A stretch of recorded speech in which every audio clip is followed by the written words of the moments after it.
Laking tuwa ng magulang mo at ang kamay nila ang iyong ilaw. At ang nanay at tatay mo'y di malaman ang gagawin, minamasdan pati pagtulog mo. At sa gabing napupuyat ang iyong nanay sa pagtimpla ng gatas mo.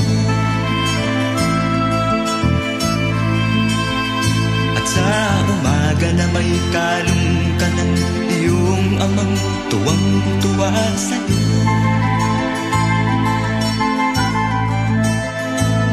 Ngayon nga ay malaki ka na, ang nais mo'y maging malaya. Di man sila payag, walang magagawa.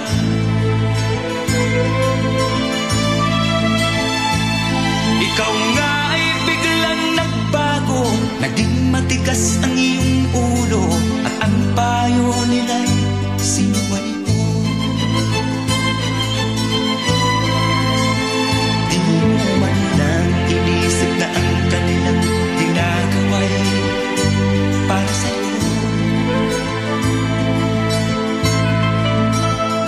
Pagkat ang nais mo'y masundot ang layaw mo, di mo sila pinapansin.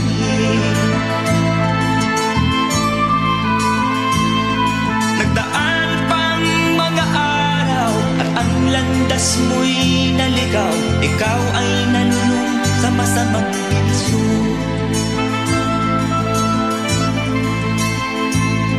At ang una mong nilapitan, ang iyong inang lumuluha. At ang tanong, anak, ba't ka nagkaganyan? At ang iyong mga matay biglang lumuha nang di mo napapansin. Pagsisisiyang sa isip mo, nalaman mo ika'y nagkamali. Pagsisisiyag sa isip, nalaman mo ika'y nagkamali.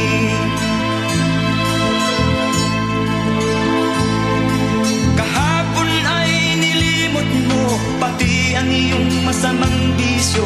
Laking pasalamat ng magulang mo.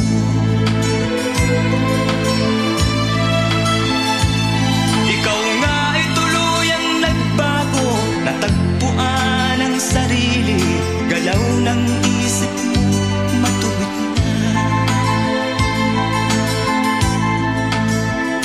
Patuloy ang takbo ng araw at ikaw ay natutong umibig.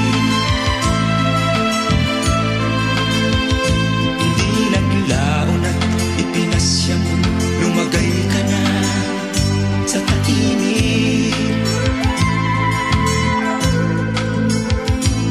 Pagkabinata mo'y natapos na, malapit ka nang maging ama, kaya lalong nagsikap ng gusto.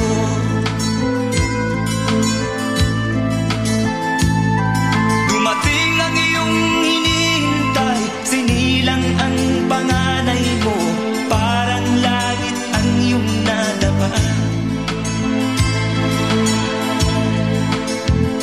Ngayon anak, alam mo na kung anong pakiramdam ng maging isang ama.